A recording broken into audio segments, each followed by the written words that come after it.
भगत सिंह की बहन। मैं सोच रही हूँ पिछले 10 साल में न जाने कितनी बार मुझे गद्दार कहा गया, कितनी बार देशद्रोही कहा गया, कितनी बार एंटी नेशनल कहा गया। यहाँ से लेकर यूएसए तक लोग मेरे पीछे आए मुझे एंटी नेशनल कहने के लिए। और आज एक ही लम्हे में वो सारे दाग आपने मेरे दामन से धो दिए।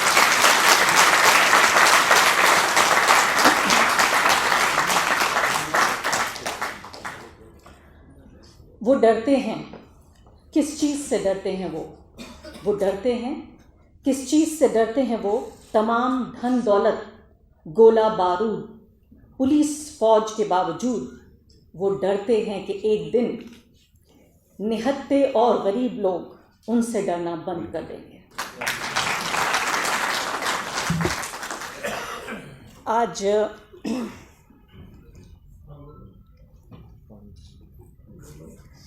इस हॉल में इतने सारे लोग हैं और कोई एक ऐसा व्यक्ति है जो इस हॉल में मौजूद लोगों से डर रहा है।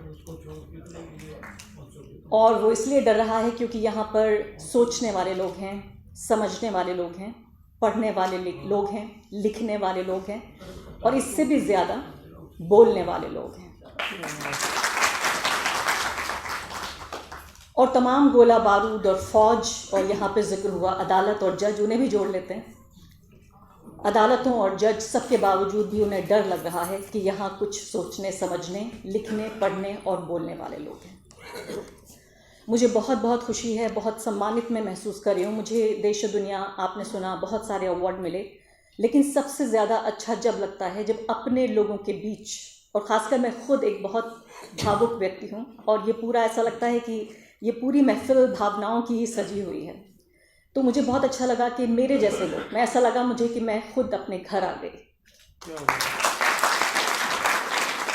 और आज यहाँ मेरे लिए इस डायस पे, यहाँ मंच पे एक राइज़र भी लगाया गया है और ऐसा लगता है कि इससे मेरा कद कुछ इंच और ऊंचा हो गया है। और जब मैं यहाँ आई तो सबसे अच्छा लगा कि जब मुझे शॉल पहनाई गई तो मेरी बहनों ने मुझे शॉल पहनाई। और इससे मैं आपको एक बात ही बताना चाहती हूँ कि जब आप महिलाओं को सम्मान देते हैं तो सिर्फ एक महिला को नहीं देते, आप पूरे महिला समाज को सम्मान देते हैं।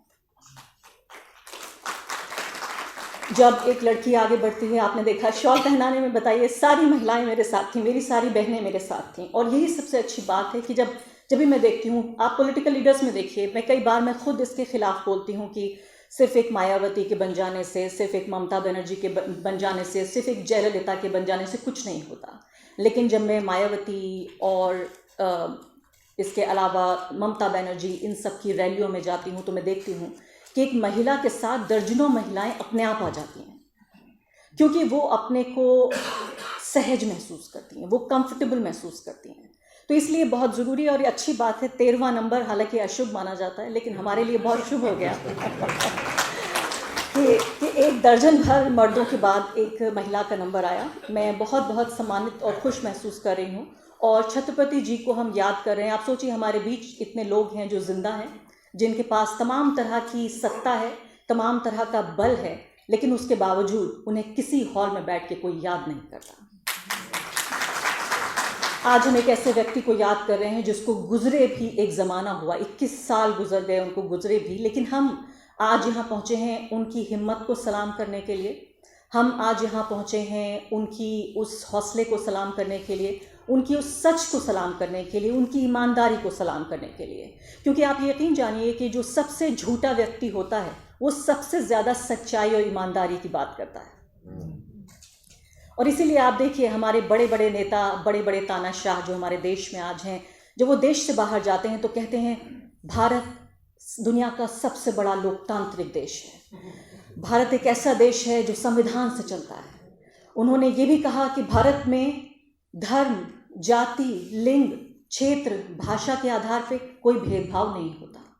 और ये सारी बातें वो सीधे मुंह के साथ कह पाते हैं, क्योंकि जो सबसे ज़्यादा झूठा और सबसे ज़्यादा बेईमान होता है, उसे सबसे ज़्यादा सच्चाई और ईमानदारी और इस तरह के जो मूल्य हैं, हमारे संवैधानिक और मानवीय मूल्य, उनका सहारा लेकर आगे बढ़ने की ज़रूरत पड़ती है। अब आज यहाँ पर मुझे ये अवार्ड दिया गया, इस सम्मान के साथ याद आ रही है मुझे 1 महीने से ज़्यादा गुजर चुका है फ़िलिस्तीन के पूरे संकट को, जिसमें 13,000 लोगों की, उससे भी ज़्यादा लोगों की हत्या की जा चुकी है। दुनिया की बड़ी से बड़ी ताकतें न सिर्फ कि फ़िलिस्तीनियों के ख़िलाफ़ खड़ी हैं, बल्कि सबसे बड़ा जो कॉलोनाइज़र, सबसे बड़े कॉलोनाइज़र्स में से जो एक है हमारे इतिहास के, इज़राइल, एक आतंकी राज्य, उसके साथ खड़े हैं। न सिर्फ कि नैतिक रूप से खड़े हैं, उनकी फ़ौज, उनकी ताकत, सबसे बड़े देश आज उनके साथ खड़े हैं। और एक ऐसी आबादी जो पूरे तरीके से हर ओर से चार दीवारी में बंद है, ट्रैप्ड पॉपुलेशन है, उस ट्रैप्ड पॉपुलेशन को लगातार मारा जा रहा है। आज मैं ये जो मुझे छत्रपति सम्मान दिया जा रहा है, मैं फ़िलिस्तीन के उन 50 पत्रकारों के नाम करती हूँ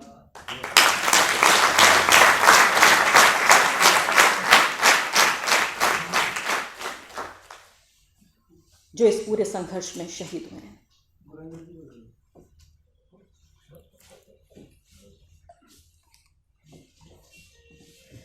न सिर्फ के पत्रकार शहीद हुए हैं, बल्कि उन पत्रकारों के साथ उनके पूरे परिवार शहीद हुए हैं। मतलब आप ये सोचिए कि एक एक व्यक्ति ऐसा है जिसके परिवार के 35 लोग, 45 लोग, 60 लोग, यानी कि उनके पिता के 4 भाई, उनके रिश्तेदार, उनके ससुराल वाले, उनके बच्चे, बच्चों के भी बच्चे, यानी एक जगह अगर मान लेते हैं 50 लोगों ने, 60 लोगों ने शरण ली हुई है, तो वो पूरा का पूरा खानदान तबाह हो चुका है। और दर्जनों लोग ऐसे हैं इस वक्त फ़िलिस्तीन में जिनके पिछली 3 पीढ़ियों का नामो निशान ख़त्म हो चुका है, यानी उनका अब कोई नाम लेने वाला बचा नहीं है। और ऐसे दर्जनों लोग हैं। मैं उम्मीद करती हूँ सिरसा की इस भूमि से फ़िलिस्तीन तक आवाज़ पहुँचेगी कि ठीक है, दुनिया की बड़ी से बड़ी ताकतें उनके साथ होंगी, लेकिन सिरसा के लोग और यहाँ के सिरसा के जो समाज है और जो पत्रकार हैं, वो तमाम फ़िलिस्तीनियों के साथ हैं।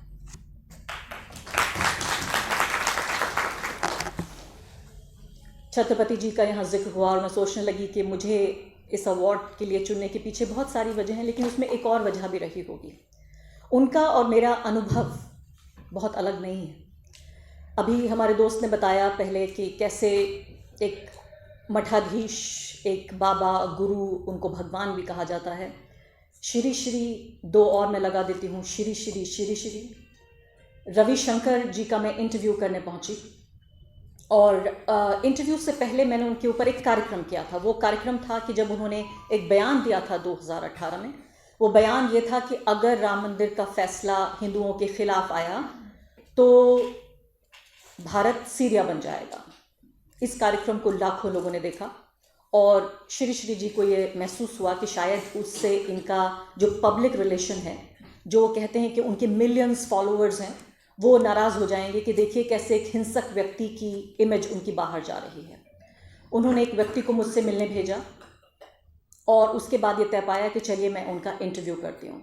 उनका इंटरव्यू करने में पहुँची, वो उनकी मर्ज़ी से, उन्होंने खुद चाहा था कि मैं उनका इंटरव्यू करूं, क्योंकि समझते थे कि उनकी इमेज ख़राब हो रही है और शायद मुझे सही अंदाज़ा नहीं है कि वो कैसे व्यक्ति हैं। और पहली बार, ये भी मैं आपको बताना चाहती हूँ कि इस मुद्दे के बारे में मैं पहली बार यहाँ बात कर रही हूँ। 2018 से लेकर और अब तक, अभी कुछ महीने पहले, कुछ हफ्ते पहले ये केस विड्रॉ हुआ है।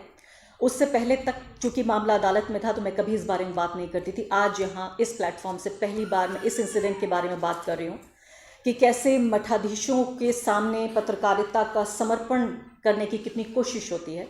तो मैं इंटरव्यू वहाँ उनका करने पहुँची तो देखा कि मेरे पीछे, आप देखिएगा यूट्यूब पे इस इंटरव्यू को, कि मेरे पीछे उनके जो भक्तगण हैं उनकी पूरी लाइन लगी हुई थी, यानी वो तमाम लोग पीछे से मुझे देख रहे थे और जो पत्रकार उनसे मिलने आ रहे थे वो पूरे तरीके से दंडवत थे, यानी ऐसा समर्पण था कि उनके आगे लेट गए थे पूरे तरीके से।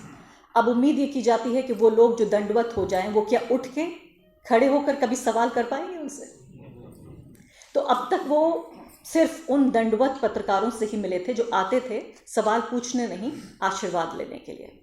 अब पहली बार इतने सालों में उनका साबका पड़ा एक ऐसे व्यक्ति से जो उनका भक्त नहीं था, जो उनसे आशीर्वाद लेने नहीं आया था, उनसे जवाबदेही मांगने आया था। कि आप जो इतने प्रभावशाली व्यक्ति हैं, मैंने उनसे ये सवाल पूछा कि इतने प्रभावशाली आप व्यक्ति हैं, आप कैसे इस तरह की हिंसक भाषा का इस्तेमाल कर सकते हैं? आपका तो फ़र्ज़ ये है कि अगर ये फ़ैसला उनके खिलाफ भी आता है तब भी आप देश के आम हिंदू को ये बताइए कि ये देश भावनाओं से नहीं, आस्था से नहीं, संविधान से चलता है। मेरी बात इतनी नागवार गुजरी श्री श्री रविशंकर को कि वो वहाँ पे अपना आपा खो बैठे और अपना माइक निकालने लगे। और इसके बाद उनकी टीम के लोगों ने आके वो कैमरे के सामने आ गए, मेरा कैमरा बंद कर दिया और मुझसे कहा जाने लगा कि सिर्फ पॉजिटिव सवाल पूछो। ये सारा तमाशा कैमरे में रिकॉर्ड हुआ और इस तमाशे को हमने अपने चैनल पर चलाया। इसके बाद से गुरुजी को, श्री श्री को इतना बुरा लगा कि मेरे खिलाफ मानहानि का मुकदमा दर्ज किया गया। 10 करोड़ जिसकी कीमत थी कि अगर वो मुकदमा जीत जाते हैं तो मुझे 10 करोड़ रुपए देना पड़ेगा। और मैं एक गैर सरकारी संस्था के लिए काम करती हूँ, जहाँ छोटा सा हमारा संस्थान है, आम जनता की मदद से चलता है और छोटी सी मेरी तनख्वाह है जिसकी बुनियाद पे मैं काम करती हूँ। उनको पता था कि मेरे लिए बहुत भारी होगा। सबसे अच्छी बात यह है कि अब मुकदमा वापस लिया जा चुका है, उन्हीं के ज़रिए जिन्होंने ये मुकदमा कोर्ट में डाला था, और अब मैं इस बारे में बात कर सकती हूँ।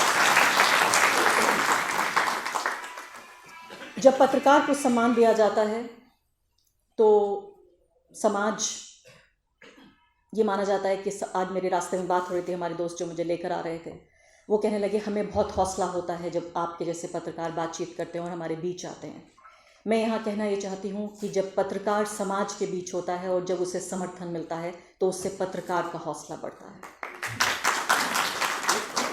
लेकिन इस हौसले को देने के लिए, समर्थन को देने के लिए हम किसी छत्रपति के मरने का इंतजार ना करें।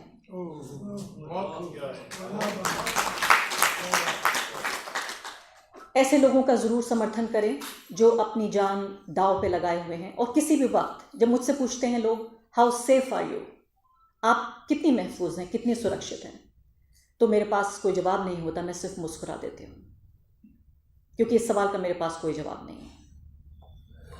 इस देश के सबसे ताकतवर लोगों से टकराना, उनसे सवाल जवाब करना।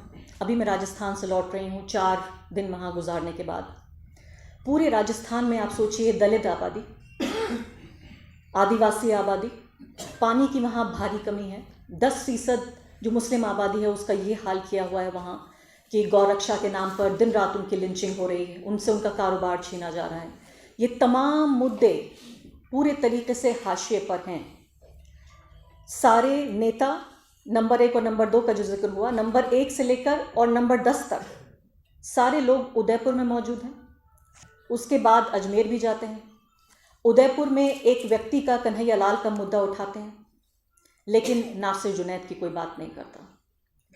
मीडिया भी सिर्फ कन्हैया लाल का मुद्दा उठाता है। यह हमें बहुत तकलीफ है। किसी की भी हत्या नहीं होनी चाहिए और उनको मुआवजा मिलना चाहिए, हत्यारों को सज़ा होनी चाहिए। लेकिन जब एक हत्या और दूसरी हत्या के बीच फ़र्क किया जाता है तो पता चलता है कि ये हमदर्दी नहीं, सिर्फ राजनीति है। तो पूरा का पूरा मीडिया सिर्फ उदयपुर में मौजूद है। अजमेर में जाते हैं हमारे नंबर 2 और वहाँ भी जाके कहते हैं कि अल्पसंख्यकों के तुष्टीकरण की सारी हदें पार कर दी गई हैं।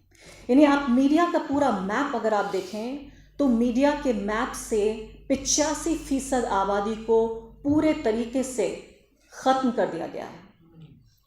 हमारी राजनीति जैसी है बिल्कुल वैसा ही हमारा मीडिया है।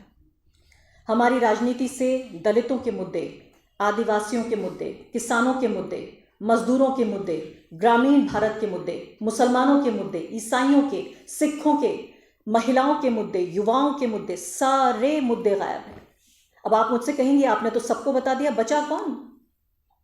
मैं वही कह रही हूँ कि ये 5% लोगों के लिए, 95% लोगों को गुलाम बनाकर ये देश इन 5% लोगों के लिए तैयार किया जा रहा है। और जो भी इस नैरेटिव को चैलेंज करता है, चुनौती देता है, जो भी इस नैरेटिव को, वो देश का गद्दार कहा जाता है। और देश का गद्दार कहने से पहले वो कहते हैं मुझसे आप एंटी मोदी हैं, फिर कहते हैं आप एंटी हिंदू हैं, फिर कहते हैं आप एंटी इंडिया हैं। ऐसा लगता है कि एक व्यक्ति ही पूरा देश बन गया है। यानी एंटी मोदी और एंटी इंडिया होने में अब कोई फर्क नहीं। ये पूरा ग्राफ इस तरह से चलता है, anti Modi, anti Hindu, anti India.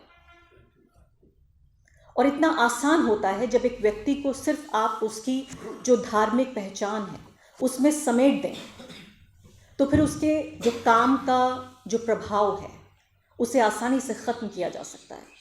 अगर आप सिर्फ आज इस महफिल में मुझे ये साबित कर दें कि मैं कोई पत्रकार नहीं हूँ, मैं कोई ढंग की भारतीय नागरिक नहीं हूँ, मैं कोई पढ़ी लिखी सोचने समझने वाली व्यक्ति नहीं हूँ, मैं सिर्फ एक निरीह मुसलमान हूँ, आप में से कितने लोग वापस जाके फिर मेरी पत्रकारिता को देखना, पढ़ना और सुनना पसंद करेंगे? तो मेरी पहचान को हर रोज़ टारगेट करके कोशिश ये की जाती है कि जो मेरे काम का प्रभाव है उसे ख़त्म किया जाए या कम से कम उसे कम किया जाए। क्यों जब भी मेरी पहचान से अलग कोई व्यक्ति मेरे काम को देखने की कोशिश करे तो मुझ में एक पत्रकार न देखे, एक मुझ में एक ऐसा व्यक्ति जो लोकतांत्रिक विचारों वाला व्यक्ति है वो भी ना देखे, एक भारतीय नागरिक की तरह भी ना देखे, सिर्फ इस तरह से देखे कि एक मुसलमान है जो हिंदुओं का विरोध कर रहा है, बस। तो इस तरह से जब पूरे चीज़ को ये देखा जाता है तो फिर मैं पूरी तरीके से ये समझती हूँ कि जो सच की लड़ाई है आखिर ये कौन लड़ेगा? क्या वाकई ये 2, 4, 6 पत्रकार जो आखिरी बचे हैं और न जाने कब तक बचे रहेंगे? आपने देखा अभी न्यूज़ क्लिक के ऊपर जितना बड़ा हमला हुआ, पूरी की पूरी न्यूज़ संस्थान को आतंकवादी संस्था करार दे दिया गया, वहाँ काम करने वाले 40 से ज़्यादा लोग। और अभी भी ये मत भूलिए कि जहाँ अब इस मंच से हम ये बात कर रहे हैं, हमारे 2 पत्रकार साथी इस वक्त आतंक निरोधक कानून में जेल में बंद हैं। यूएपीए आतंकवादियों के लिए बनाया गया कानून, उस कानून के तहत बंद है और ऐसी कोई उम्मीद नहीं है कि 2 हफ्ते, 4 हफ्ते या 6 हफ्ते या 6 महीने में वो बाहर आ जाएंगे। ऐसे वक्त में हम जी रहे हैं जहां पत्रकार, और मुझे शिकायत भी है, सम्मान मिला बहुत खुशी की बात है, लेकिन एक शिकायत भी है। जब पत्रकार काम कर रहा होता है आप खुश होते हैं कि आपकी आवाज़ उठाई जा रही है, लेकिन जब पत्रकार परेशान होता है, उसका परिवार, उसका जीवन, मुझे लगता था कि एक न्यूज़ संस्था पे इतना हमला हुआ है, देश के लोग बाहर निकलेंगे, आवाज़ उठाएंगे, एक सैलाब आएगा और इस सैलाब में तानाशाहों की तानाशाही बह जाएगी, लेकिन वैसा नहीं हुआ। इसलिए मैं फिर से आज कह रही हूँ कि पत्रकारों के मर जाने, कुर्बान हो जाने का इंतज़ार मत कीजिए। हम आपके लिए काम करते हैं, आपके लिए खड़े होते हैं, आप हमारे लिए खड़े हुए। सिर्फ इन महफिलों में नहीं, सिर्फ लिखे हुए शब्दों में नहीं, इससे आगे बढ़ के आपको काम करना होगा। ये बताना होगा इन तानाशाहों को कि अगर आप पत्रकारों को परेशान करेंगे तो हम आपको परेशान करेंगे। ये सच की लड़ाई जो लड़ रहे हैं ये कौन लोग हैं? मेरी नज़र में भारत के जो सबसे गरीब, सबसे कमज़ोर, ऐसे लोग जिनके पास पारंपरिक रूप से न कभी पैसा रहा, न सत्ता रही, न कभी धनबल रहा, न कभी कोई ताकत रही, वो लोग आज तानाशाही हुकूमत से लड़ रहे हैं। इसके 2 उदाहरण मैं आपको देना चाहती हूँ। जब हमारे प्रधानमंत्री सबसे ताकतवर फॉर्म में हमारे सामने नजर आए 2019 के बाद एक मोदी सरकार ने जिस तरह के कानून पास किए, ट्रिपल तलाक से शुरुआत करके उसके बाद कश्मीर तक पहुंच गए, वहां से आर्टिकल 370 को विड्रॉ कर लिया, लाखों की आबादी को एक बड़े से जेल में तब्दील कर दिया, और आज बताया जा रहा है कि वहाँ बहुत खुशहाली है और भारत, कश्मीर पहले से कहीं ज़्यादा भारत का हिस्सा बन गया है। मैं समझती हूँ अच्छी तरह कि ये कश्मीर का इंडियनाइजेशन तो नहीं हुआ, इंडिया का कश्मीरियाइजेशन ज़रूर हो गया। यानी ऐसा तो नहीं लगता कि कश्मीर पहले से ज़्यादा कहीं भारत में मिल गया, ऐसा लगता है भारत अब ज़्यादा से ज़्यादा कश्मीर जैसा दिखने लगा है, जहाँ न आज़ादी है, न अधिकार हैं।